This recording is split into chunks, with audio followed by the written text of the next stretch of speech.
And I would like to welcome Lieutenant Governor John Cherry.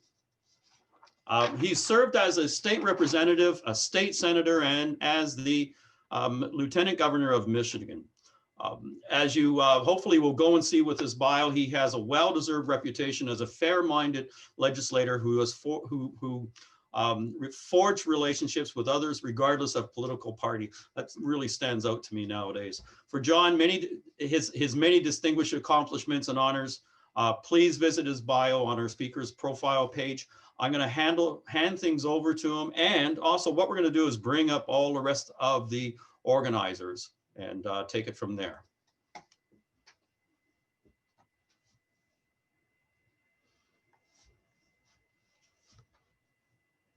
Thank you very much, William, for the kind introduction.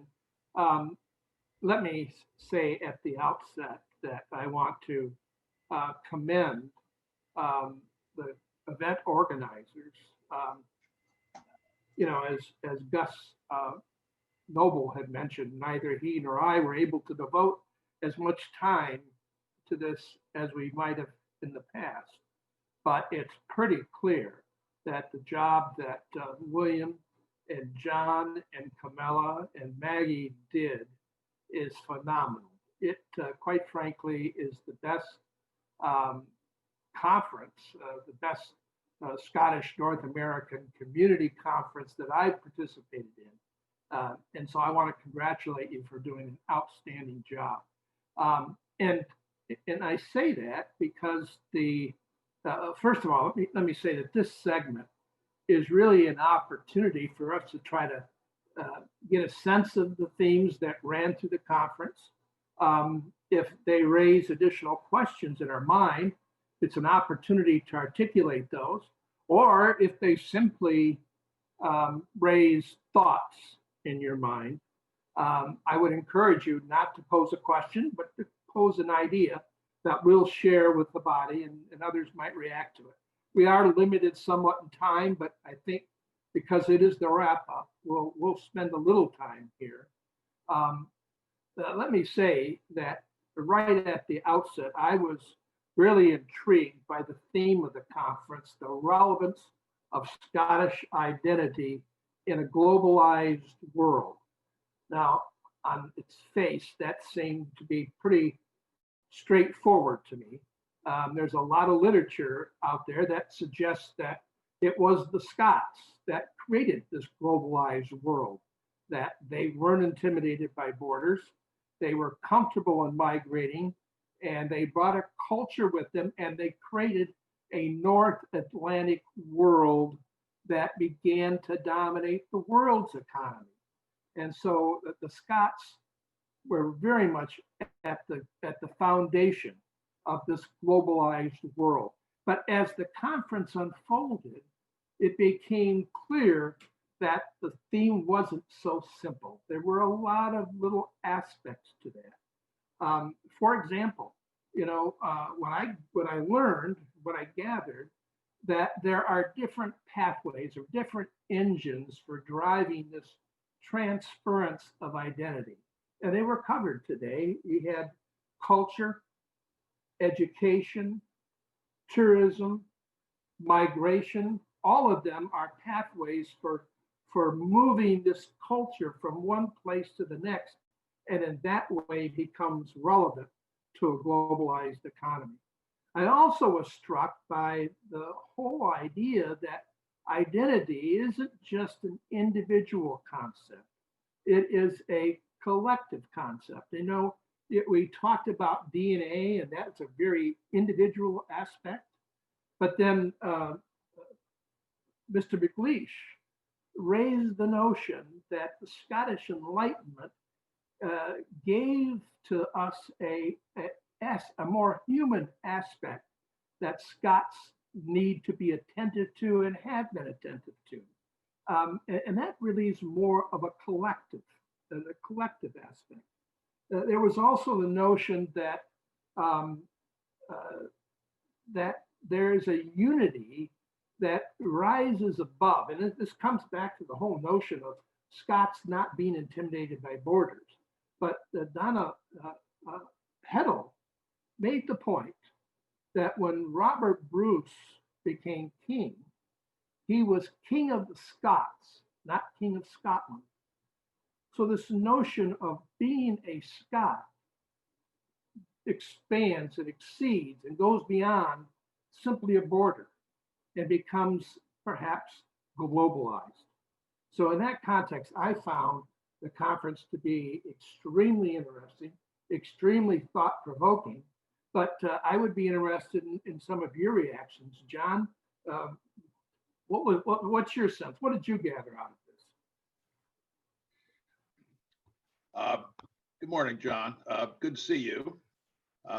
As some of you know, John is vice president of CASCA, so he's my partner in crime there.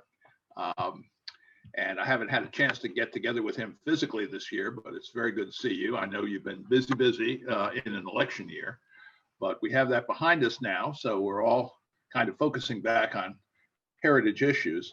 I've really enjoyed this conference. I've been to the conferences physically the last several years. I agree with your point that this is the best one we've had, at least since I've been involved in the last 6 or 7 years. I think the theme was very timely, given that we all need to feel closer and that we really belong and underscore our relationships because we are not able to physically see each other. So we're not taking things for granted that perhaps we did before. I'll just leave it there. I'd like to hear from some of the attendees about what they thought about this year's conference and maybe some of the issues you've raised and some of the themes we've raised. We tried to cover a lot of ground this year, and I think that was very ambitious. Everything from history and heritage through to education and tourism and music, dance, photography, you name it. Very broad reach. It's all part of our Scottish heritage. So that's my take on it. I think we've pretty much done what we set out to do. Camilla, you've kind of had both. You've had feats in different parts of this global community. What was what was important to you about this particular conference? When we began to speak about the conference this year and the pandemic was just beginning, we said we felt it would bring our community together and be a rare occasion when we could all be interacting in such a way. And I'm really pleased that we've been able to do that. I see that from the registration. We have a much larger inclusive community from all parts of the United States and Canada, and also from back in Scotland and even Australia. So that's been wonderful. And I like the way we broke it up into the ways we did. And we dealt with the reality of us now being in a virtual world, which I don't think will go away. As Joni Smith noted, I think this conference, though we want to be together again, I think this will be a very important element to it going forward. We will remain virtual as well. So I just want to thank everybody for all that. Bill, and it showed our sense of community. Bill, you and I kind of share an educational background, and I was really impressed about the discussions that we had about Scottish study programs and educational opportunities. But what I really took home was how it is a transmitter of culture. I mean, not only do we learn about our history, but it's almost like the education precedes our identity. Could you comment on that? Yeah. I think that when we looked at the, I don't know if I'm getting this completely right, but when I looked at the questionnaire, the overriding thing was that young people, the majority of people become involved in their Scottish heritage as children or teenagers, and they learn from their parents and grandparents. That was incredibly important. And I think we need to pay attention to young people more. you know, for instance, when they come to Highland Games, I think we need to remember that those young children coming along should be important to us in our focus. Yeah, Camilla, I'd like to, yeah, Camilla, I'd like to move on to that, because one of my rules as a parent has been children do as you do, not as you say. And I think we found out all of us that have tried to give our kids piano lessons or bagpipe lessons, the ones that succeed tend to succeed because they see the parents do it. But John, you've got an excellent, and I thought about our conversation and tied it into some of the other things that we're seeing. Obviously, education and is part of that mechanism of culture. That is what makes us so much of being the human beings that we are. One of the things that I got struck with was what we do for genealogy is getting to be very precise in terms of being able to track things, the Y DNA and watching where things go. That was fascinating. And the thought that occurred to me, shouldn't we be able to do that for culture as well? Because when we look at the influences, what in my culture do I have from the Picts? I don't know, but I'm sure that there's something there. What do I have from, that's come back from the Ulster Scots that have brought things back to Scotland? I don't know, but I'm sure that there's ways of doing that. And probably the education aspect, what was being taught in the schools, what was being taught in the churches, is something that would give us that as a mechanism, but is really core. Professor James, would you want to tackle that question? Can we track our culture like we track our DNA? I mean, now the one thing that I would really strongly encourage is for us to think of the scholars and students of Scottish history and Scottish culture as being more than just people of Scottish descent. Because I think the critical perspectives that we can gain from people who are not necessarily part of the community, but who are deeply interested in the community, are very, very, very rich. And sometimes they can offer a perspective from a distance about cultural transfer, about the creative adaptation of culture in environments and the circuits and conduits of cultural transfer that impressed me, because they have that sense of affinity, intellectual affinity, and intellectual curiosity, but not the same kind of investment. So it's a combination of trying to reinforce the dynamic interest and continuing interest of the Scottish Canadian and Scottish American and just wider diasporic community, but also not to exclude the broad range of people, including the many people who are now partly Scottish. Most people are partly Scottish in the North American diaspora, and we want to draw them in and draw in people who do not identify by Scottish bloodline at all, but have a deep and abiding interest in things Scottish. So that's one thing I'd say, because my own experience has taught me that they have a profound level of insight into Scottish history that I don't want to marginalize or ignore. Very good point. Gus, I noticed on the DNA when they had these migration maps moving from Africa through different parts of Eastern Europe on into the British Isles. What was missing was the path that you took from Scotland over to North America, that all of those lines stopped in Scotland, but there are perhaps more lines going from Scotland to North America than went into Scotland in the first place. As one who made that journey, would you want to comment on that? Yeah, thanks, John. It's great to see you this morning. Great to be part of this vicariously living through all the presentations they've been. I lost you a little in the question, John. So it was about my own personal journey, I think. And yeah, I made the point. I made the point that the migration lines in our DNA presentation all stopped in Scotland. but there are a number of lines that went from Scotland over to North America, and you were one of them. What does that have? What meaning does that have?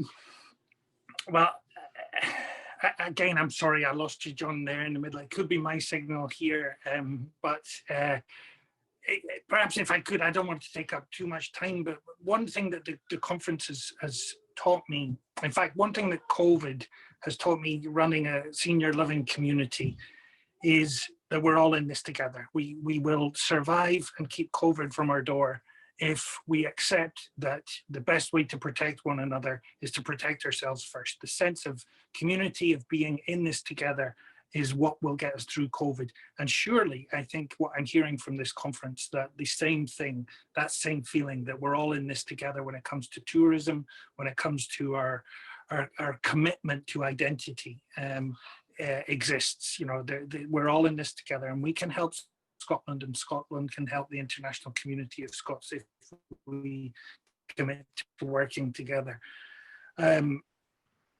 My feeling about identity is, yes, blood is important, yes, birthplace is important, and always will be. Values are important too, and Lord Thurso's point about kith and kin was very important and instructive when you think about that. We're all committed to a sense, whether it's through values, whether it's through bloodline or through an affection of some other sort, we're committed to home and to family. And if DNA takes us through Scotland on the way to Africa, on the way to North America, that's terrific. But the journey, I think, is less important than the destination that we're all at, that brings us back to an affection and a commitment to home and to family in whatever way that represents our identity. John Cherry, can I take I hope that made sense. Yes, go ahead, John. Can I take a stab at your question? Yes. Yes, you're right. The DNA presentation took immigration patterns from thousands of years ago and brought it up through Britain. And that was very educational. And we all need to understand that nobody was indigenous to Britain. Everybody was an immigrant at some point. And Scotland's greatest export has always been its people. It exported my grandfather, Scottish grandfather, to America.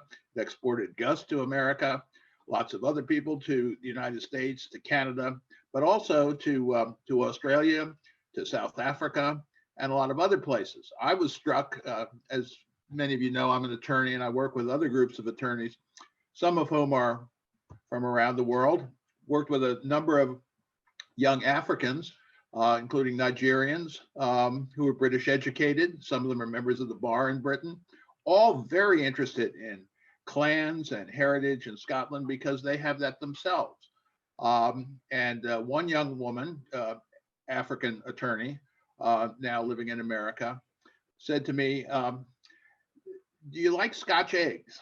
And I said, well, sure. How do you know them? She said, well, they're very popular in Nigeria. You know, we had a number of Scottish governors come in, Scottish immigrants. We love Scottish food. We love the haggis. We especially love Scotch eggs.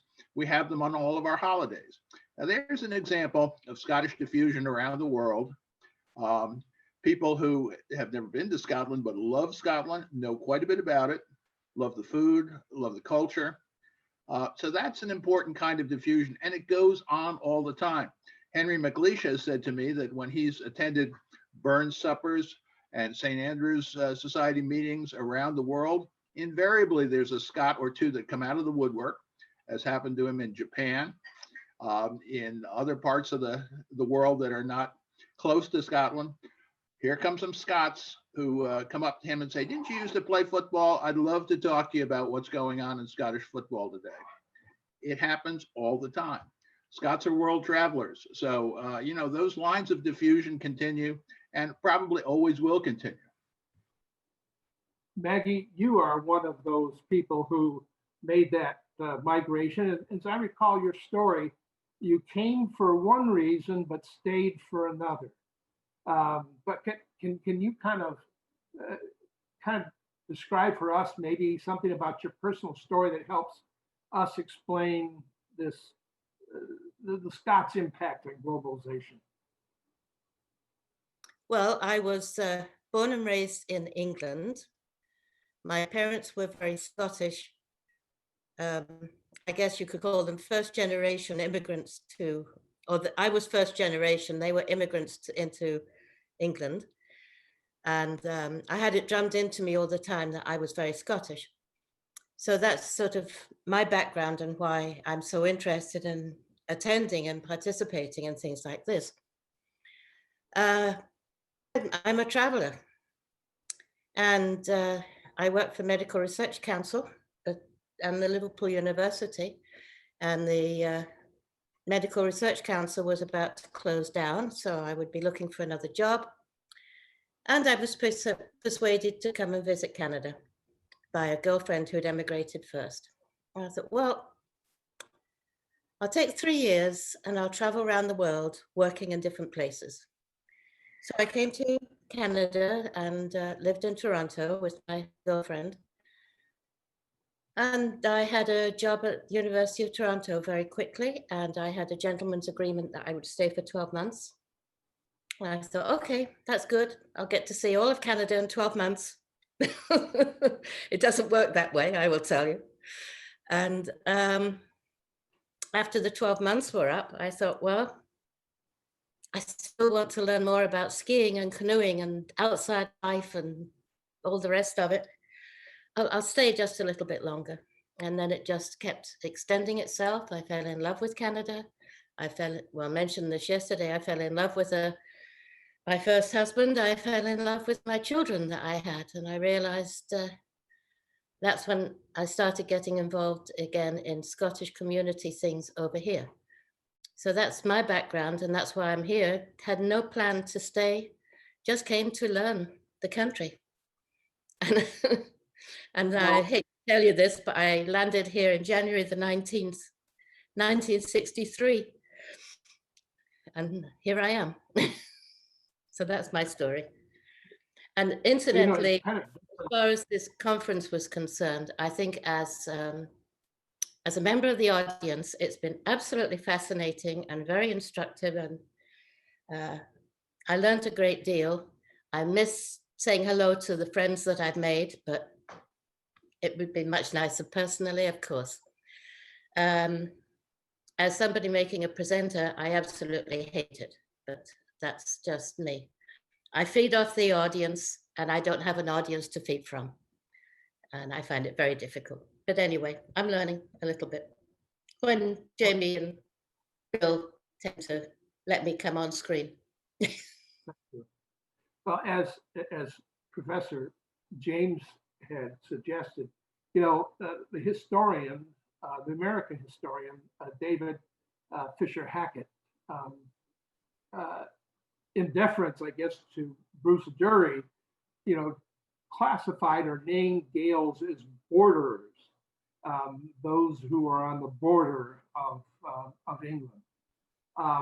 And then a more recent historian, Patrick Griffin, has said that what makes Scots unique is they're not intimidated by borders. And you see that in these stories of everyone having an immigrant background, some more recent than others. But what really came forward in this conference for me was the Scots not only broke physical borders, they broke cultural borders. They brought culture here. They brought, you know, they break educational borders, and in some of the work that you're doing at Guelph and what's being done at Highlands and Islands, you know, they've used this virtual thing to break borders, and we with this conference broke borders. So I mean, it seems to be the common thing that helped create this globalized world. It's as Henry McLeish says, you know, we have to think about humanity, not so much about identity. and it's kind of he raised, I think, a very important point. I am not seeing any suggestions or questions by participants. Does anybody have any final remarks they'd like to make as a way of a wrap up? I'd like to hear from Camilla about the tentative plans for next year. Camilla, you're muted. Hello again. Well, I think that this was a wonderful conference, and as we've all said, it really gave us a sense of community and understanding the strength in our Scottish community in North America, and that for me was so important. So I hope that we, as a committee, we've spoken about looking to meet in person. I would love to have you come to New York, as you hopefully would have done this year. But also virtual will be the big step forward. And we've learned so much from this that I hope, and we've worked as a team. So I look forward to seeing that go forward in such a way, because that's really the way such a conference happens. When you have it in person, it's a bit more straightforward than doing everything virtually. But that's what I hope will be for next year. And when we get together to discuss growing upon the theme of this year, I think that we have a good start. As you said, over the DNA, I think the genealogical, we could look at those pathways from Scotland to America and to Canada and explore that. You know, it was very much focused, as you said, John, upon Europe and into Scotland, and so I think that that's one thing, and also what we gain from it culturally. So I think things can be expanded on from where we were. I really, as I say, like how we divided it into sections, because then if people had a particular event, they came to that. And I noticed that with the registration, we had certain people who only registered for Friday because genealogy was very important to them. But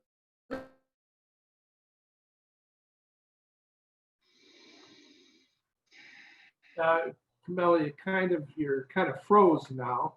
So maybe we can get back to you. Anybody else have any closing comments they'd like to? I'd just like to thank Camilla for being the virtual host this year. She was going to be the physical host in Manhattan. That didn't work out, but she was the glue that held the rest of us together and got us moving along over the last several months to plan this conference. So thank you, Camilla, and your board members and others in New York there who are doing the heavy lifting. Well, Camilla could not be a great physical host. She was certainly a great virtual host, and we appreciate her for that. My good friend and colleague from the Detroit Scots wanted to pass on that Bob Giles says it was a wonderful conference. He enjoyed every bit of it. So Bob is a regular attendee at these, and it exceeded his expectations as well. Anybody else? I think the conference is a good example of what I egotistically say is a key part of my Scottish heritage. Despite the adversity that we get pitched at us, we come back stronger, and that's a good sign for us dealing with this pandemic. And we've shown that we've done that with the way that we've done this conference. Anyone else? Well, if not, I again would like to reiterate my appreciation for the work that the organizers have done, and my special thanks to Camilla for, I know that even though she did not host it physically, and hosting physically does require a bunch of additional work, I know from experience that just organizing it from a technical point of view is a significant endeavor. And she did a wonderful job. I mean, this has been virtually seamless. And so to her and Jamie, thank you very much. And I hope everybody has enjoyed these 3 days. I've learned a lot. I'm sure you have. And we have a lot to look forward to in 2021. Thank you so much.